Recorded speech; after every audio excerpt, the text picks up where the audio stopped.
Bismillahirrahmanirrahim. Assalamualaikum warahmatullahi wabarakatuh. Waalaikumsalam warahmatullahi wabarakatuh. Alhamdulillah.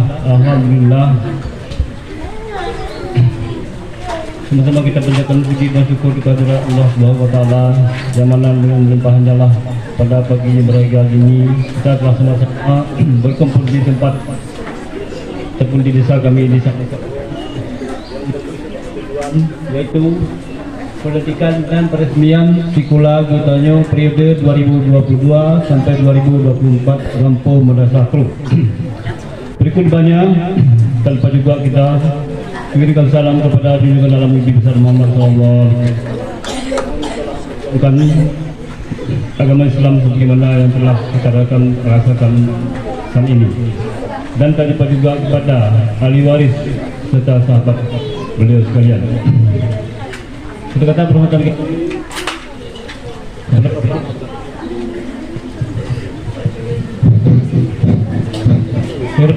kami kepada Bapak Rektor UTU, kita perhormatan kami kepada Bapak Dekan UTU, kita perhormatan kami kepada Bupati Nagan Raya ataupun yang mewakili A1, kita perhormatan kami kepada Bapak ataupun Ibu Lekantan DPMJ B4 dan juga Kepala Dinas Sosial Kabupaten Nagan Raya dan seluruh hadirin dan hadirat yang berhadir pada saat berbahagia ini yang tak mungkin saya sebutkan satu persatu.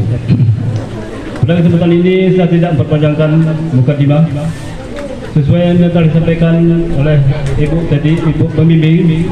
Cuma saya menyampaikan sedikit tambahan dalam rangka anak didik ataupun anak PPK Ormawa Jitra yang telah berlangsung bekerja di desa kami, baik dalam hal sesuai dengan program beliau yang telah membimbing ataupun telah memberikan pelajaran kepada masyarakat kami, dan bagi kami masyarakat Desa Medrakrung, kami mengucapkan banyak terima kasih karena dengan adanya beliau masyarakat kami di tingkat perempuan ini telah mampu bagaimana hak tentang mendidik anak, tentang melakukan ataupun melayani seorang suami, bagaimana tentang hal-hal yang lainnya yang menyangkut dengan rumah tangga ataupun KDRT.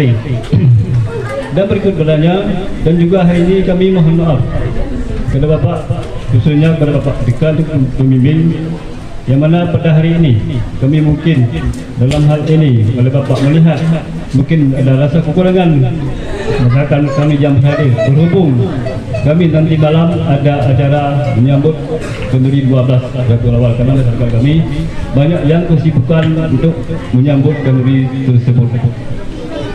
Untuk selanjutnya dalam hal ini juga kami telah upaya semaksimal mungkin dapat semampu mungkin membantu anak PPK Ormawa di Madistra semampu kami, dan mungkin dalam hal ini mungkin banyak kekurangan dalam membantu ataupun menyumbangkan baik pikiran maupun lain sebagainya. Ini juga pada dosen Putu ataupun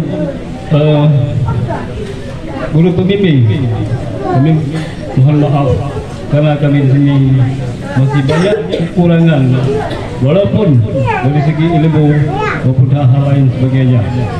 Maka ini saja yang dapat saya sampaikan. Lebih dan kurang, wabillahi taufiq hidayah. Assalamualaikum warahmatullahi wabarakatuh.